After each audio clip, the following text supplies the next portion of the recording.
Okay, good morning. I think we'll go ahead and get started. I'm going to give you this morning an update on how things stand with the ACGME transition. The first few slides, for those that are not familiar with what happened, I'm going to give a very quick history as to how this all happened, and then we'll get into some specifics of updating.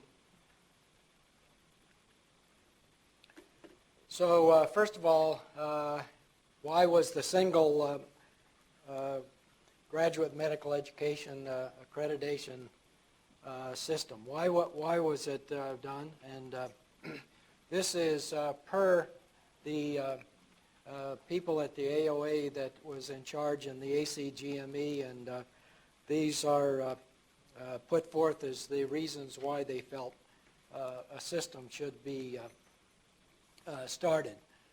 First of all, it would provide consistent methods of evaluation and accountability for graduate medical education. It would enhance opportunities for trainees. It would eliminate unnecessary duplication. That is, you have two accreditation systems, osteopathic and ACGME, and some hospitals having, say, both programs. It doubles their cost, and so there would be efficiencies and cost savings in accreditation. And also, just one accreditation system would be more transparent to various agencies, such as the federal government, instead of having to deal with two different systems. Licensing boards, such as the Oklahoma State Licensing Board, the credentials committees of hospitals, so now they only have to verify credentials through one system when someone joins the staff, and the public. The public would just have realize that there's only one system. So how did the single accreditation system develop? SAS stands for Single Accreditation System. Well, in January 2012, AOA and ACOM met with ACGME to discuss the next accreditation system. Now, the next accreditation system actually is the current accreditation system for ACGME, but ACGME had a major overhaul of how they accredit programs, which they started back probably prior to 2010 and worked on it for a few years. And they call it the next accreditation system, but actually it's in place now. So they discussed the next accreditation system and the associated changes to common program requirements. Now, common program requirements are, by definition, the requirements that all specialties must meet. So whether you're internal medicine, cardiovascular surgery, or dermatology, there are certain requirements that you must meet that are common to all of the programs. March 2012, the first meeting of the joint AOA-ACGME task force. And this task force was a very small task force. It only consisted of 2 or 3 people from the AOA and 2 or 3 people from the ACGME that started the discussions. In October 2012, the AOA, the ACGME, and the ACOM board of directors of each agency approved parallel resolutions to pursue development of a single GME accreditation system. So they each had their own resolutions, which were very common to proceed this single accreditation system. And between October 2012 and January 2014, there were multiple task force meetings in the planning process. Now, there was a hiccup that occurred probably that many heard of at the House of Delegates meeting at the AOA in July of 2013, in which they decided not to move forward. But something happened between July 2013 and January of 2014 in which the process continued to move forward. January to February 2014, ACGME and ACOM boards, along with the AOA, met individually and approved resolutions to accept the Memorandum of Understanding. Now, the Memorandum of Understanding was the precepts by which they would all agree that would be the basis for this single accreditation system. Then on February 26, 2014, there was a joint announcement by the three organizations that there now was going to be a single accreditation system. So the elements of the agreement are such. The AOA and ACOM would join governance of ACGME as member organizations. There are previously 5 different organizations that comprised ACGME, such as ABMS, AMA, ACGME, and so forth. And now they added 2 more, AOA and ACOM, so now there are 7 member organizations. Then ACGME would create administrative infrastructure to accept osteopathic GME programs. So they put all the people in place now that they could start accrediting osteopathic programs, which would significantly increase their workload. Osteopathic standards were added to ACGME requirements to define osteopathic programs. So this is now defined as osteopathic recognition if you add that to your ACGME accreditation. July 1, 2015, then of course accredited AOA programs began a 5-year transition to ACGME accreditation. So if you're going to convert from AOA to ACGME, it must be done by June 30th, 2020. After June 30th, 2020, there would no longer be any AOA residency programs. And lastly, DOs and MDs become eligible for all residencies in the unified system. So all AOA programs that convert DOs and MDs would be eligible for these programs.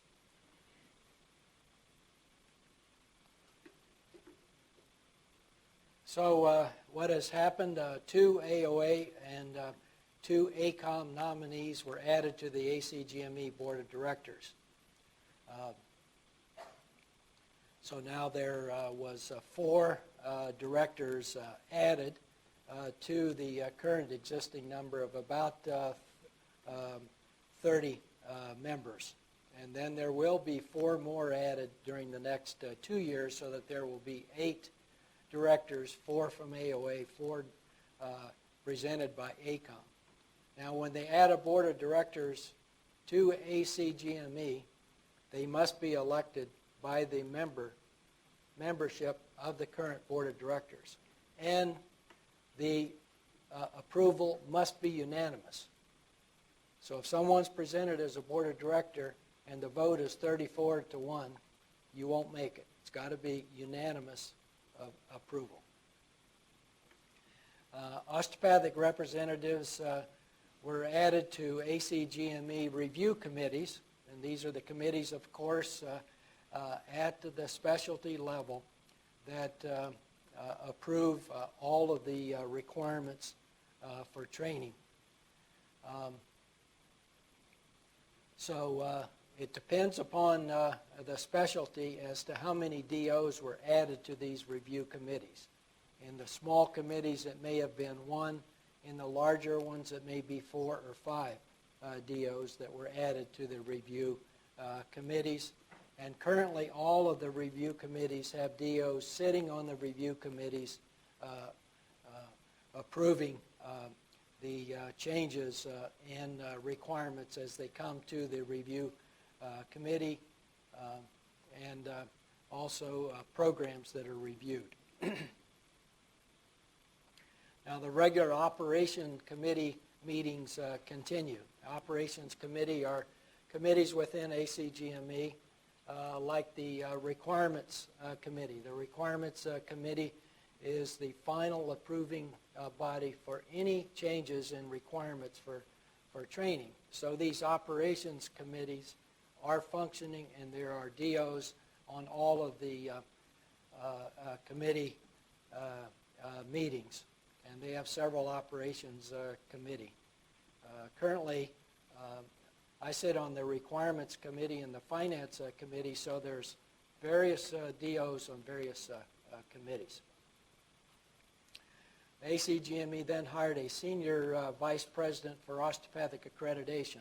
So this would be for all programs that apply for osteopathic recognition, and also the osteopathic neuromuscular medicine programs. The osteopathic neuromuscular medicine requirements and the milestones and the FAQs were published on the ACGME website, and you can now see those, and they are existing. And osteopathic recognition requirements, that is, any residency program now that wants to have osteopathic recognition in addition to the common and program-specific requirements, can develop and require osteopathic recognition for any residencies that enter that program. So those requirements, milestones, and FAQs are published now on the website. So an osteopathic program or a previous ACGME program can have osteopathic recognition. So it's not restricted to just former osteopathic programs, but it's also open to previous ACGME programs.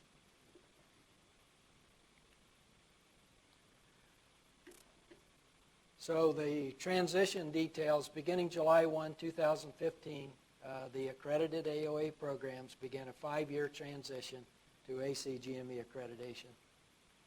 And approximately 1,250 AOA approved training programs are eligible for this transition. Approximately 9,500 U.S. graduate medical education programs currently are accredited by ACGME. Now, the reason we put in there U.S., there are international programs that are accredited by ACGME, but the vast majority, over probably 95%, are in the United States. And over 150 programs are duly accredited by the AOA and the ACGME prior to the transition. So of these 150 programs, they will be converting, of course, to solely ACGME programs.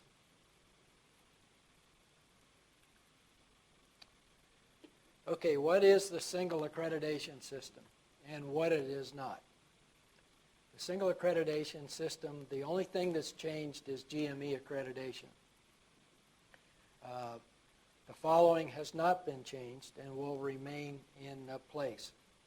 That's board certification. So there will continue to be board certification via the AOA or the ABMS, which is the American Board of Medical Specialty allopathic boards. The process of CME is unchanged. Pre-doctoral education is unchanged. Osteopathic schools and allopathic schools will continue as current. And licensure exams are unchanged. So COMLEX will continue, and USMLE will continue and be separate. So those things are unchanged by this single accreditation system. So the agreement is limited to the accreditation of just GME programs. It preserves the educational continuum within each medical profession. So that's unchanged.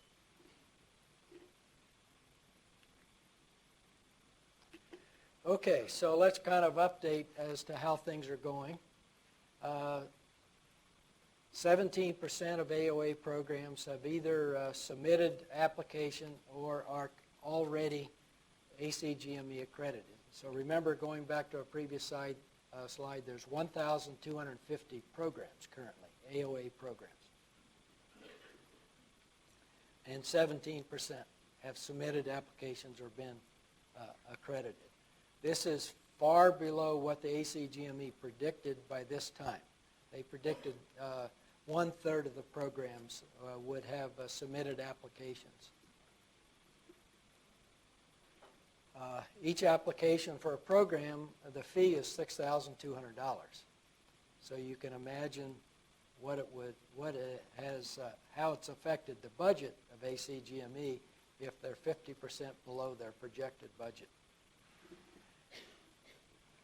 Initial accreditation by previously AOA-only programs have been achieved in 11 specialties so far.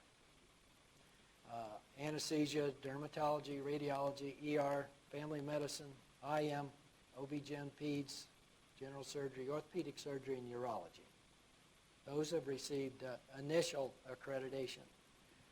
All programs that have applied for osteopathic recognition, currently there are 36 as of last Friday, have received it, including 5 ACGME-only programs. So there are ACGME programs that have never been AOA accredited, never have been an AOA program, or never have been duly accredited. They're sole ACGME programs that applied for osteopathic recognition, and they have been granted that. Many of those institutions stated that they want to be more acceptable to DO graduates who want to continue some aspects of their osteopathic training during residency, and by having osteopathic recognition, it would increase their applicant pool. 19 additional programs are seeking osteopathic recognition and will be reviewed in July or August. So let me just go over some terminology for accreditation, because we're going to go over how the current status is currently. Pre-accreditation. This is a new term by ACGME. It only was put in the requirements when the single accreditation system started. So it is only for AOA programs, currently existing AOA programs that were existing prior to July 1, 2015. So if you were an AOA program and you were AOA approved prior to July 1, 2015, this term would apply to those programs, but no other programs, no ACGME accredited programs. So it's granted to all osteopathic sponsoring institutions or programs submitting a completed application for accreditation. So you submit the application, the day it's received, you're pre-accredited. So you just have to submit the program application or the sponsoring institution application. Now every program has to be sponsored either by generally a hospital or medical center, or a college of osteopathic medicine, or medical university, or some other entity. There are 5 or 6 different types of sponsors. Actually, consortiums can be a sponsor. So like the Osteopathic Opti is a consortium, so that they could come under a sponsoring institution definition. So currently most of the programs in Oklahoma, osteopathic programs, will be sponsored by OSU CHS, by the Oklahoma State University. And so it's an osteopathic now sponsoring institution, and it's pre-accredited. Then there's the term continued pre-accreditation. That's granted to program applications or sponsoring institution applications that are not substantially compliant with all ACGME requirements. So you submit your application, but you don't meet quite all the requirements after you've been reviewed. Then you're put in the definition of continued pre-accreditation, and you continue to try to meet those requirements that you were not compliant with. Then there's initial accreditation. That's granted to all applicants that are substantially compliant with all ACGME requirements. Now, one thing about initial accreditation is more difficult to obtain than continued accreditation. Once you become accredited, there are some requirements that you might not be substantially compliant in but can continue with accreditation, but not initially. It's more difficult initially to get your initial accreditation.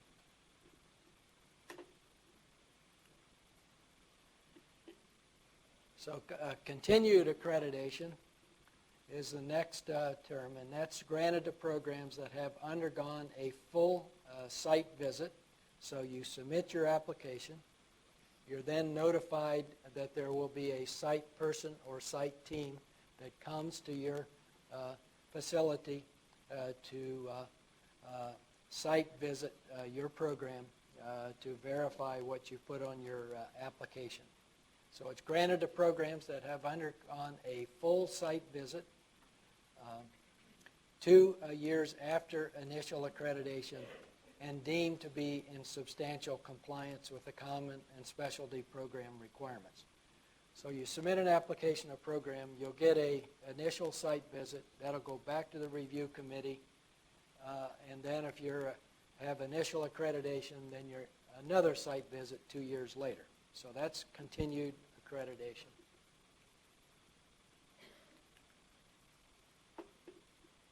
So this is now the national current status of institutional application submission and accreditation. And this is current as of Friday afternoon. There are, as far as institutional applications go, and OSU CHS would fall into that category. There are 77 so far completed applications that have been submitted.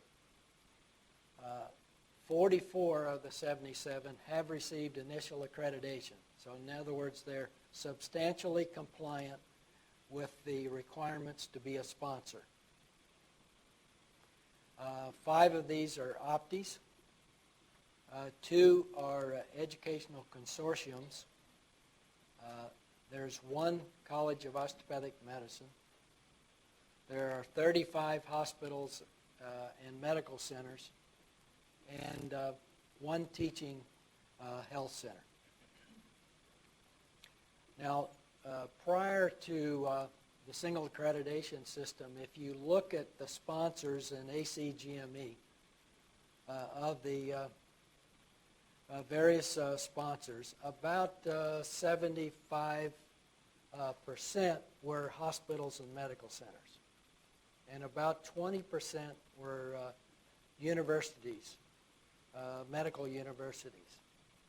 Only a small percent were consortium. There were only 11 consortium sponsors prior to the single accreditation system.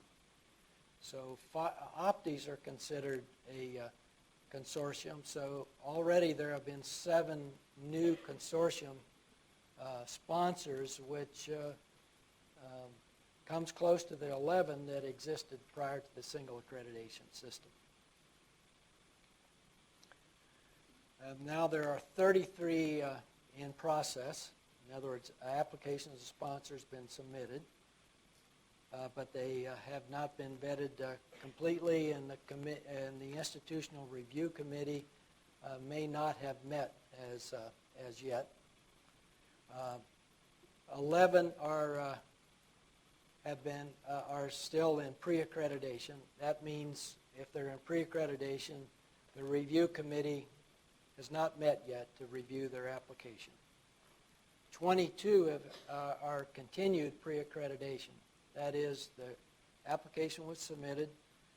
The Institutional Review Committee has reviewed their application, but they were not substantially compliant, so therefore they are in continued pre-accreditation.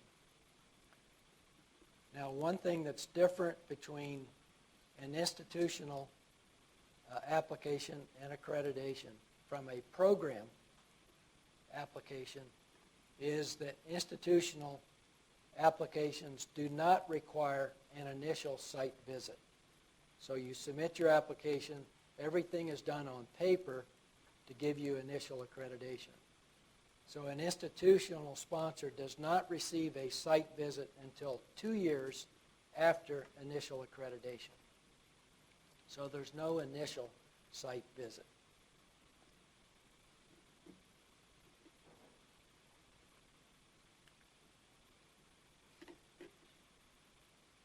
So the current status of program applications now, so we're switching from institutional applications to program applications of the various specialties. There are so far 212 completed applications. Those that have received initial accreditation are 46 out of the 212. And you can see the numbers there. 1 in anesthesia, 1 in derm, 7 in emergency medicine, 5 in family, 13 in internal medicine, 1 neurology, 3 OB-GYN, 4 orthopedic surgery, 1 osteopathic neuromuscular medicine, 2 peds, 3 radiology, and 5 urology. Now, urology is kind of surprising because initially when one of the common program requirements is that if a DO was going to be a program director, they had to have certification by an ABMS allopathic board. They couldn't have osteopathic certification and be a program director. All of the specialties changed that, in which they accepted AOA certification for a program director. The 2 holdouts were neurosurgery and urology. But urology now, for program application accreditation, actually has moved very fast, so it's kind of surprising.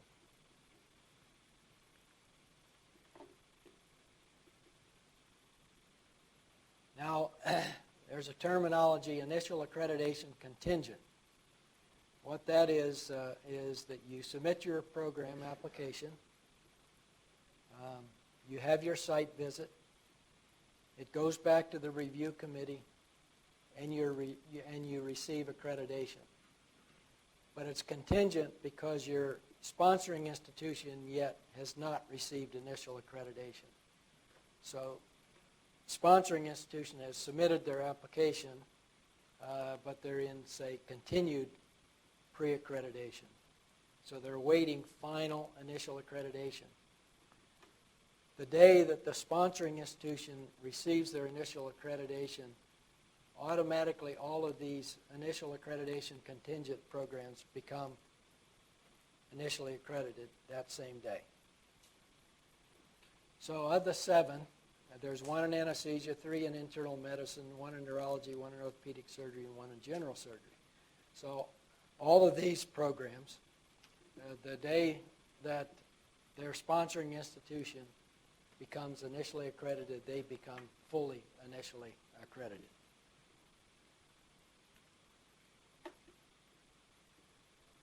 So of the 212, 107 are pre-accredited.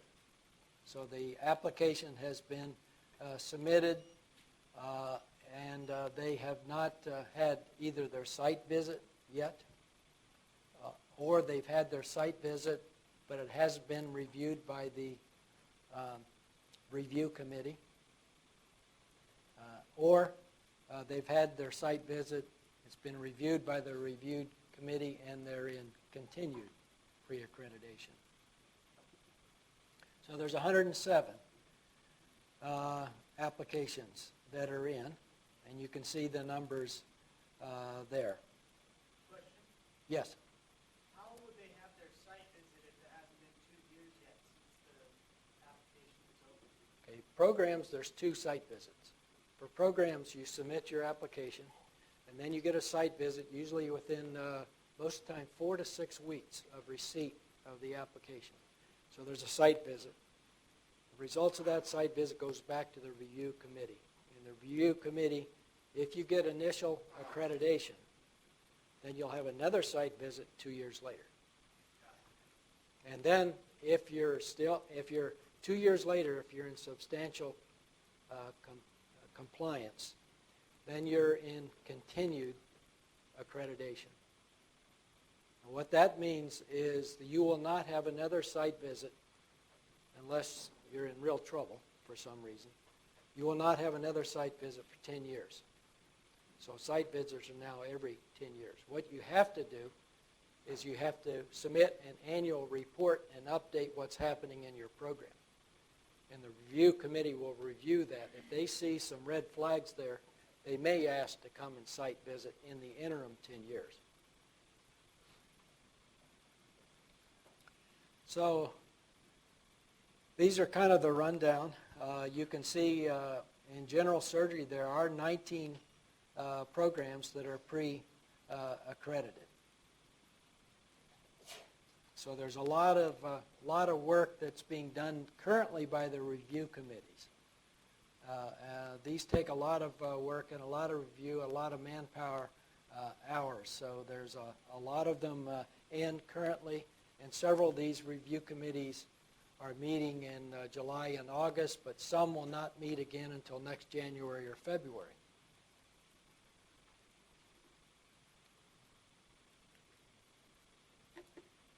Those that are in continued pre-accreditation, there are 52. So that means that they have had their site visit. It's gone back to the review committee, but they're not in substantial compliance as yet.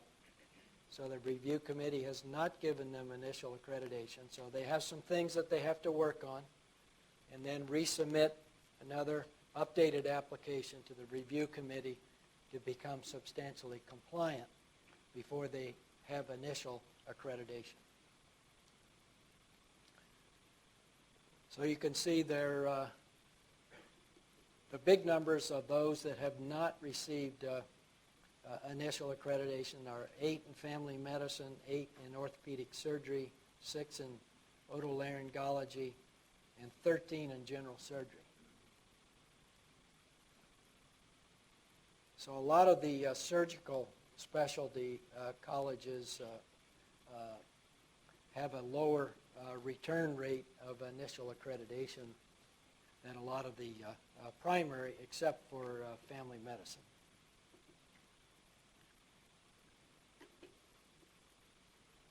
Now, osteopathic recognition.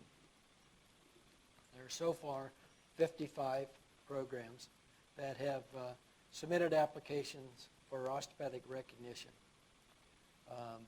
There are 36 that have received initial accreditation, and you can see most of them are in family medicine and some in internal medicine. But there are 19 applications that have not been reviewed yet. So there are 19 more, and you can see most of them are in family medicine again.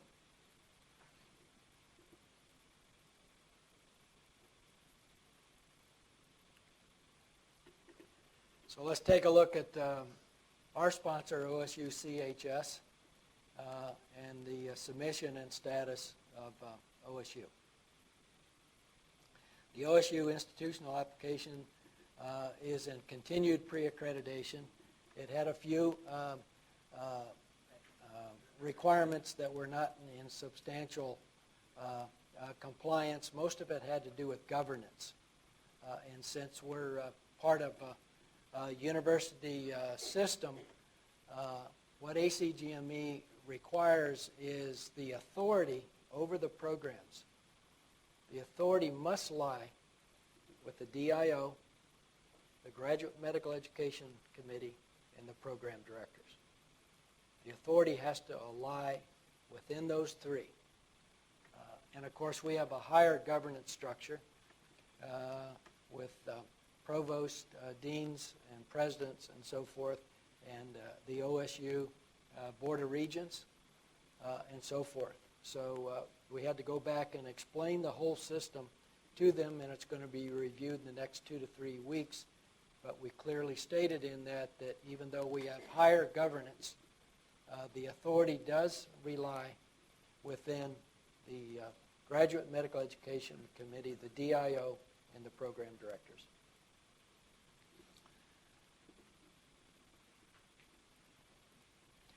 The program applications that have been submitted, the first application submitted was internal medicine, and it received initial accreditation, but it's contingent because it's waiting final approval of OSU CHS accreditation. As soon as that occurs, hopefully in late July or early August, then internal medicine will have initial accreditation. So that means then their next site visit will be in 2 years. General surgery was just submitted. It's pre-accredited. It has not had a site visit yet. It will occur shortly after August 1st. They don't give you much notice because it was submitted last week. They give you 3 to 4 weeks notice, and then they're going to be on site. So general surgery will have a site visit. Orthopedic surgery, otolaryngology, and radiology are pre-accredited. They have received their site visit. The results of that site visit has gone back to the review committee, but the review committee has not met yet. Orthopedic surgery actually will not be meeting until next January or February. We don't have a specific date of when the otolaryngology or radiology review committee will be meeting, but a decision will be made when those review committees meet, and so decision will be continued pre-accreditation or initial accreditation. So that's the status of the 5 that have been submitted. The following program application will be submitted sometime in the rest of this month or in August. Anesthesia, emergency medicine, family medicine, OB-GYN, peds, and psychiatry.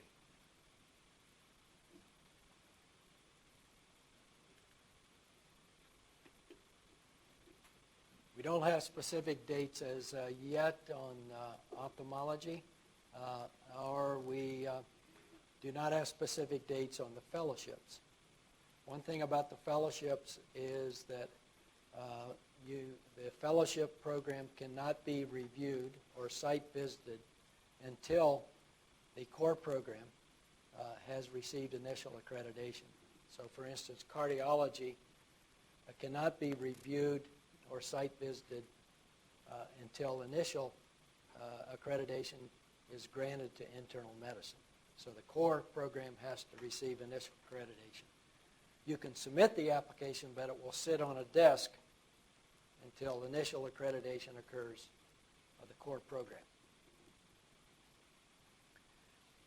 Now, how about the non-OSUMC programs across the state? Our osteopathic programs that are in our OPTI. All teaching health center programs will come under the sponsorship of OMICO, which is the OPTI. Teaching health center programs cannot come under the sponsorship of OSU because teaching health center programs are come under HCFA and not under CMS. And as a result of that, their requirement is that your sponsor cannot be a hospital or your sponsor cannot be a university. Your sponsor has to be some other entity which is predominantly outpatient located, because all the monies to support the residency training cannot go to a hospital and it cannot go to a university. So those programs we are going to sponsor under OMICO. Now OMICO has submitted the sponsor application and it's pre-accredited. It has not been reviewed as yet. It'll be reviewed probably in August. So it's pre-accredited. All other OMICO programs will come under the sponsorship of OSU CHS. So for instance, there are various family medicine programs across the state. Those will be under the sponsorship of OSU. The same as OSU MC programs. Now some programs have elected not to come under OSU CHS sponsorship, and they've decided to be their own sponsor. So St. Anthony's in Oklahoma City, those programs, they're going to be sponsored by St. Anthony's. The Integris Southwest program in emergency medicine is going to come under the sponsorship of Integris and not OSU. So they'll be separating and be under a different sponsor. The programs in Joplin are not coming under OSU sponsorship and are actually leaving the OPTI.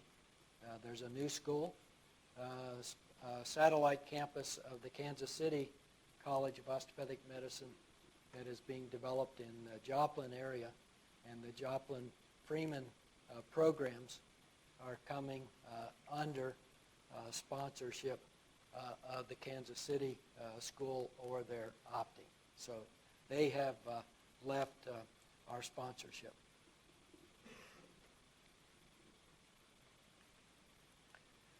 Here's the Teaching Health Center programs in Tulsa. Of course, we have family medicine, OB-GYN, and PEDS.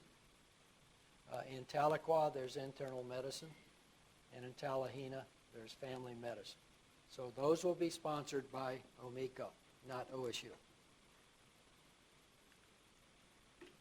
And then there's the other non-OSU MC programs, which will come under sponsorship of OSU.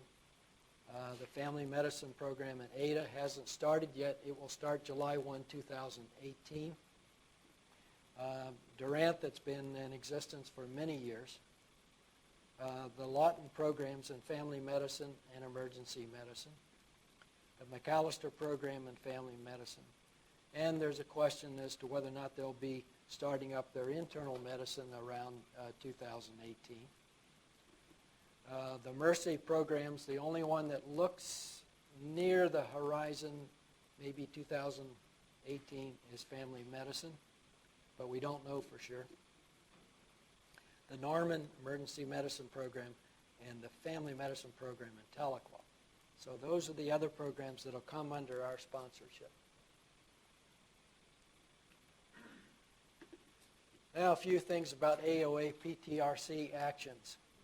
AOA training programs may not accept trainees beyond the date in which the trainee can complete the program by June 30th, 2020. So that means if you have a 4-year residency program, you must start the program by July 1, 2016, so that you can complete the program by 2020 if you continue to be just AOA accredited. For the 3-year programs, such as in PEDS, IM, family medicine, you must start the program by July 1, 2017. Otherwise, you can't start after that date. So the program just has to make application. So if it's an AOA program is currently not had a application submitted, as long as you submit prior to the date that a resident can complete the program, you'll be okay and they can continue. Now, what happens if they don't ever receive initial accreditation during that time period? Well, then it's going to be the responsibility of the sponsor to find them a spot, or to be in order to complete their training and find an ACGME spot. So that's a big unknown right now. A program may only participate in the AOA match or any other contracting arrangements, such as outside the match, if such application has been submitted by the dates determined by the program length. So what that is the following. If you have a 1 or 2 year program, the application must have been submitted prior to January 1, 2019. Well, you say that's an overlap there because it should have been 2018. Well, the AOA has relented a little bit, and they've given a 6-month grace period for people in that 6-month period. So the applications, if it's a 3-year program, must be in by January 1, 2018, or you cannot accept people. In other words, you might have interviewed them, you've planned to put them on the match list, but you can't submit the match if the application's not in by those deadline dates. So a person actually, if they interview for a program that's AOA accredited, it's not yet, the application's not been submitted, and they plan to go there, but it doesn't go in by January 1, 2018. They're kind of in limbo. So those are kind of the dates.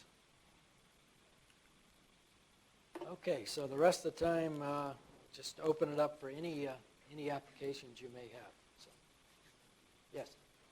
So, I have a question. I applied for a program that made me sign a paper saying that I understood there was a chance it would be AOA approved, or approved by the ACGME, and that it was kind of like up to me to find a new program. Well, what you said is that they're required, if they accept you as a sponsoring institution, to find you a spot, should they not complete the training. Is that correct? Well, they can't accept you. You have to go through the match. So are you talking about, because they actually, an institution cannot promise you a position. That's against AOA rules. You can only receive the position if you go through the match. So you can't go through the match after that January 1 date. So if it's depends on the date and the length of the residency program. But what the actually they can't do that. They can't promise you a position. But if they're saying, well, you're going to be high on our list, but we may not have our application in, they're just trying to cover themselves, I guess, to make sure you're well informed that the application has not gone in yet, but is planning on being submitted. Yeah. Board review for the board exams, and then you said the CPAOA, can you take the other board if your program is ACGME? It depends upon the board. And it depends on how long you've had ACGME accreditation. The most lenient boards are like internal medicine is one. Your program only has to be accredited 1 day, and you'd be eligible. In other words, if you finish your residency June 30th, 2016, you become accredited June 29th, you're eligible.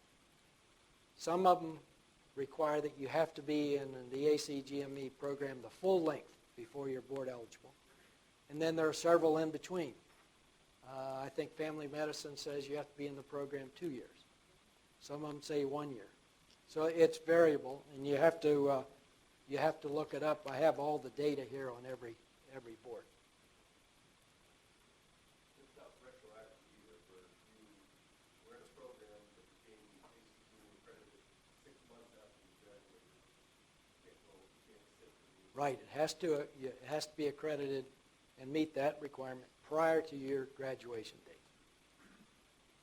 Yes. So, if the review committee, you are deficient, you go to the continuing pre-accreditation status. Does that affect your ability to take residence going forward? If you're in pre-accreditation or continued pre-accreditation, it means the same thing. So that means that for various fellowship positions and so forth, if you're applying for a fellowship and you're pre-accredited, then you come under the rules of that fellowship specialty of what the requirements were. There's 2 sets of requirements for eligibility for fellowships. The requirements that were enacted in June 30th, 2013, and then the ones that were in existence July 1, 2016. So you can pick which of the 2 are the most lenient, and if you meet those eligibility requirements and you're pre-accredited, you can be accepted into that fellowship.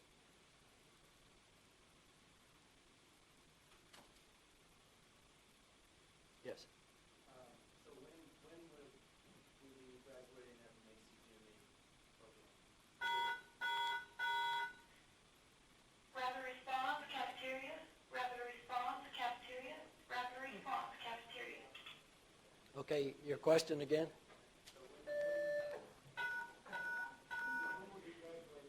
Rapid response, cafeteria. Rapid response, cafeteria. Rapid response, cafeteria.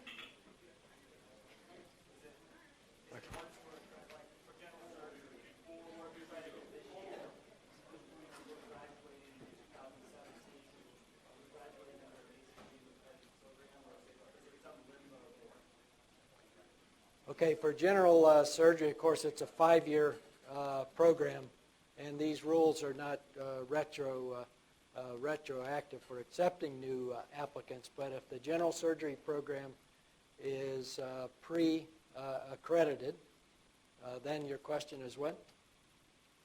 If we graduate in 2017 or 2018, are we graduating in an ACGME accredited program or? You'll be graduating as if you have initial accreditation, you'll be graduated as an ACGME program. It has to be initial accreditation. It can't be pre-accredited. Because as long as you're still pre-accredited and you graduate, you still have to come under the AOA accreditation process and only be eligible, for the AOA boards and so forth. Other questions?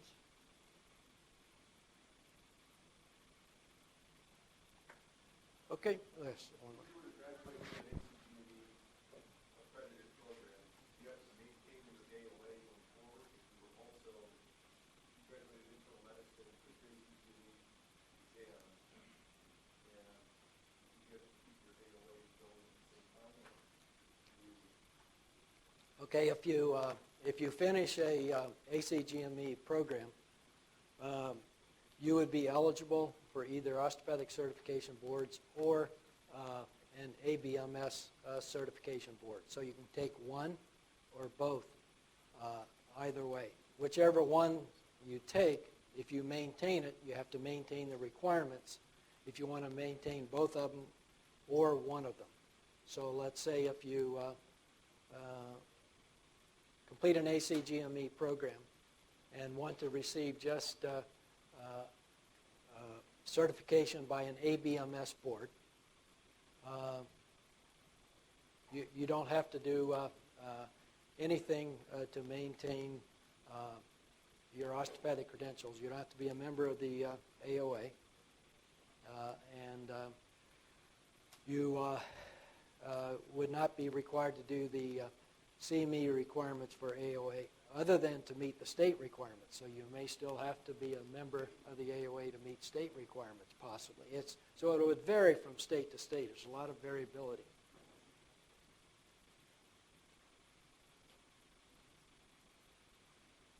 Any other questions? Okay, thank you.